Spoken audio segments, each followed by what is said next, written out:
सदन बाधित करना चाहते हैं, ऑपरेशन सिंदूर पर चर्चा नहीं करना चाहते चर्चा।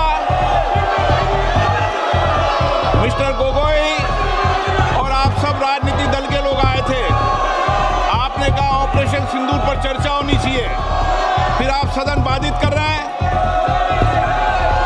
आखिर सदन आप क्यों नहीं चलने दे रहे? आखिर देश जानना चाहता है कि आप प्रश्नकाल क्यों स्थगित करना चाहते हैं, क्यों आप प्रश्नकाल के अंदर नियोजित बाधा करना चाहते हैं। माननीय प्रतिपक्ष के नेता, आपके दल के नेताओं को समझाओ, इनको सदन में पर्चे फेंकने के लिए, तख्तियां लाने के लिए नहीं भेजा है। आप प्रश्नकाल नहीं चलाना चाहते, आखिर जवाब दो। देश जानना चाहता है कि आप प्रश्नकाल क्यों नहीं चलाना चाहते।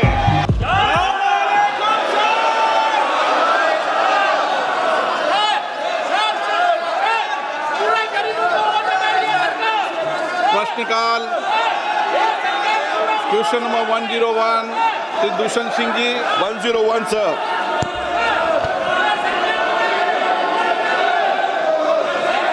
Sir, I would like to ask the Honourable Minister, while Swachhta Green Leaf Rating initiative is welcome steps towards encouraging hygiene and sustainability in tourism sector, may I ask the Honourable Minister whether the government intends to establish a comprehensive tourism sustainability index similar to the Niti Aayog SDG index to track parameters such as employment generation, carbon footprint, reduction of sanitation and adherence across states.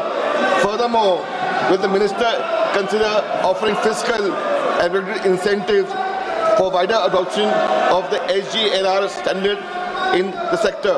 Lastly, I would to ask the minister, is there any dashboard which the government is intends to put out which will help travelers to make their decision to stay at places?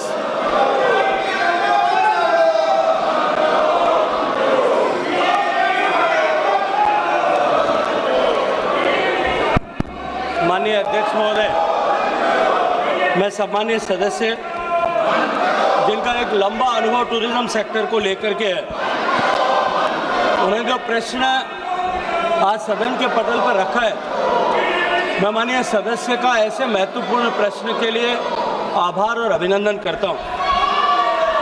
माननीय सभापति महोदय,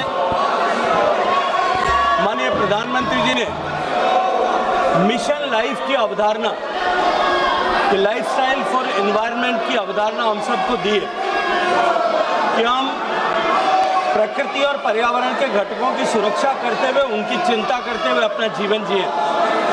उसी अनुक्रम में ministry of जल शक्ति के sanitation department ने, जब मैं उस मंत्रालय में काम कर रहा था, हमने एक इनिशिएटिव लिया था कि टूरिज्म सेक्टर में भी उसको और अधिक सस्टेनेबल बनाने के लिए हमने ग्रीन लीफ रेटिंग की ऐसी व्यवस्था की थी ताकि ऐसे टूरिज्म सेक्टर की ऐसी प्रॉपर्टीज, असेट्स, होटेलियर्स जो अधिकतम सस्टेनेबल प्रैक्टिसेस को अडेप्ट करते हैं, उनको हम जिस तरह से होटल्स का कैटेगराइजेशन 1 सितारा, 2 सितारा, 3, 4, 5 सितारा में होता है, इसी तरह से सस्टेनेबिलिटी प्रैक्टिसेस के आधार पर उनका कैटेगराइजेशन किया जा सके। और उसका परिणाम ये हुआ कि उसके चलते हुए बहुत सारी सस्टेनेबिलिटी प्रैक्टिसेस को अब होटल्स ने अडेप्ट करना शुरू किया है। आप सब ने अनुभव किया होगा अपने प्रवास के समय कि अब होटल्स ने लिनन को रीयूज करने के लिए कस्टमर से जो है उनका ध्यान आकर्षित करना प्रारंभ किया है। इसी तरह से आजकल प्लास्टिक बॉटल्स को एलिमिनेट करके लगभग सभी स्टार होटल्स ने अपने यहाँ ग्लास बॉटल्स, रीयूजेबल बॉटल्स को यूज करना शुरू किया। ऐसे अनेक तरह की गुड प्रैक्टिसेस अब जो है होटल्स ने प्रारंभ की है। इसी के साथ साथ में जो डिमांड साइड के साथ साथ, डिमांड साइड में भी सप्लाई साइड के साथ साथ में अब सेंस ऑफ अवेयरनेस आए, इसको लेकर के भी हमने एक प्रयास प्रारंभ किया है जहां हमने टूरिस्ट को ज़्यादा एनवायरनमेंट फ्रेंडली और सस्टेनेबल प्रैक्टिसेस को अडेप्ट करे, इस दृष्टिकोण से जागरूक करने के लिए विभिन्न प्रयासों को प्रारंभ किया है। आज उसके भी कुछ स्तर तक परिणाम दिखाई देते हैं। हम राज्य सरकारों के साथ मिलकर के इसको और अधिक नीचे के गहराई तक ले जाने के लिए काम कर रहे हैं। माननीय सदस्य ने डैशबोर्ड बना करके भविष्य में इस तरह से इंसेंटिवाइज करने का सुझाव दिया है। मैं माननीय सदस्य के सुझाव का स्वागत करता हूं। निश्चित रूप से विचार करने के योग्य है। आने वाले समय में हम इसे और अधिक विस्तार प्रदान करने के लिए हमने टूरिस्ट को गाइड करने के लिए टूरिस्ट सस्टेनेबल प्रैक्टिसेस को अडेप्ट करें, इसको लेकर के हमने पर्यावरण मित्र, पर्यटन मित्र और पर्यटन दीदी ऐसी योजनाएं भी प्रारंभ की है जिसमें हम टूरिस्ट को मोर जो है सस्टेनेबिलिटी प्रैक्टिसेस को अडेप्ट करने के लिए जागरूक कर रहे हैं। Sir, I would like to ask the second question. In light of the recent research published by the Nature Communication, which is a research foundation research paper, which finds that India, along with US and China, contribute to 60% increase in tourism-related carbon emission between 2009 to 19. May I ask, globally, may I ask the Honourable Minister, measures taken by the government to reduce environment impact on tourism sector, particularly through low carbon transport, energy efficient infrastructure and ecotourism promotion.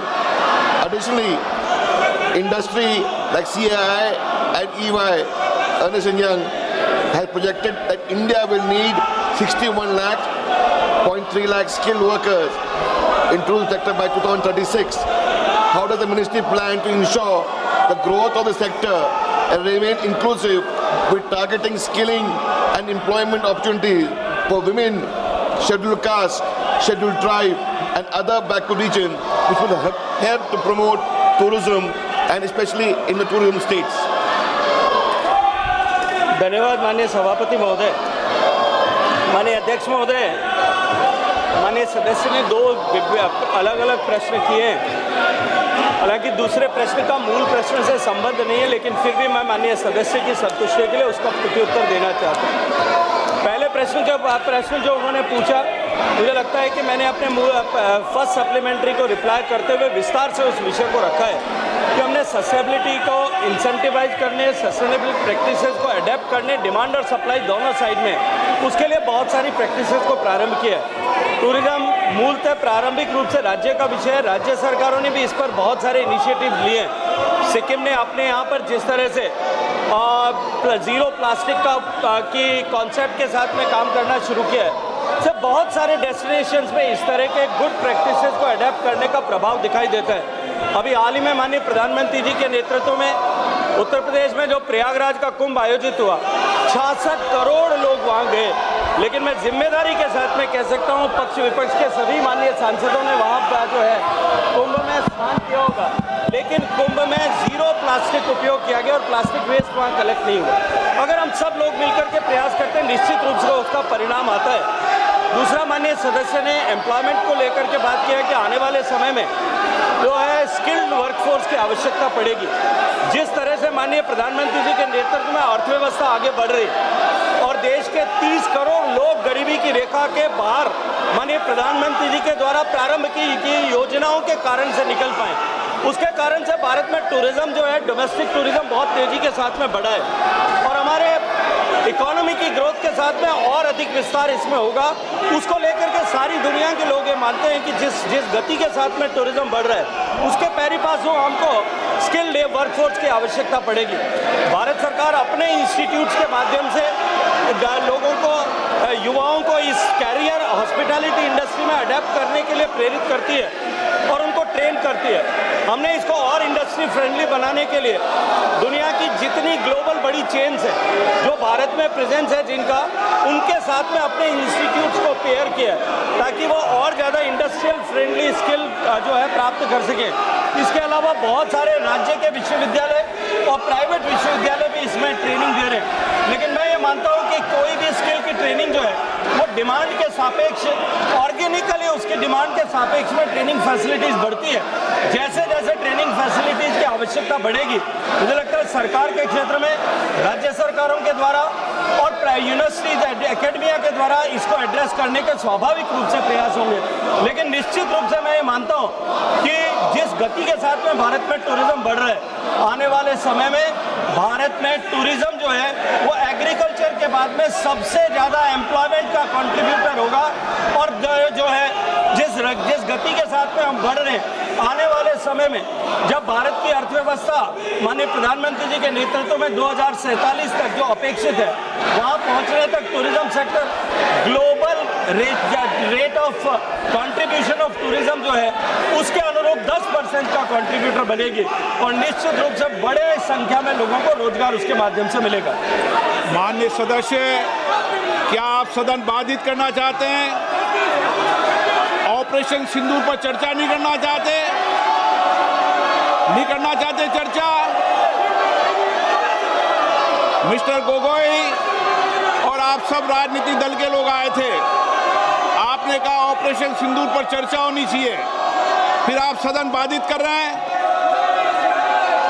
आखिर सदन आप क्यों नहीं चलने दे रहे?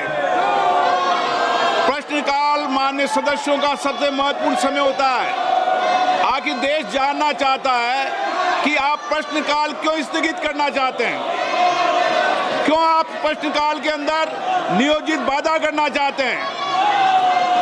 माननीय प्रतिपक्ष के नेता, आपके दल के नेताओं को समझाओ, इनको सदन में पर्चे फेंकने के लिए, तख्तियां लाने के लिए नहीं भेजा है।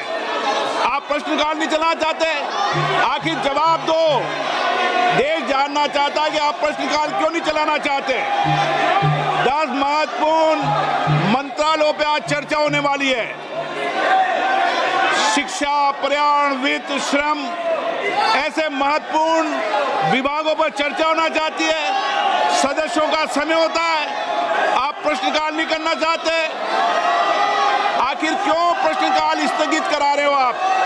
क्यों सदन के अंदर नारेबाजी, तख्तियां, पर्चा फेंक रहे हो? ये सदन के अंदर मर्यादा आपकी? देश देखना चाहता है कि आप नियोजित तरीके से सदन को बाधित करते हैं, संसद की मर्यादाओं को गिराते हैं, गरिमा को गिराते हैं। आप चर्चा नहीं करना चाहते, आप मुद्दों पर विषय नहीं रखना चाहते, प्रश्नकाल पर माननीय सदस्यों को बोलने नहीं देते आप। ये तरीका आपका उचित नहीं है। मैं फिर आपको आग्रह कर रहा हूं, सदन की मर्यादाओं को बना के रखो। सदन सबका है, देश की 140 करोड़ जनता की अभिव्यक्ति का सर्वोच्च संस्था है। आप इसी तरीके का आचरण व्यवहार करना चाहते हैं, ये देश देखेगा कि आपने प्रश्नकाल को नियोजित तरीके से बाधा पहुंचाई, तख्तियां लहराई, पर्चे फेंके, नारेबाजी करी।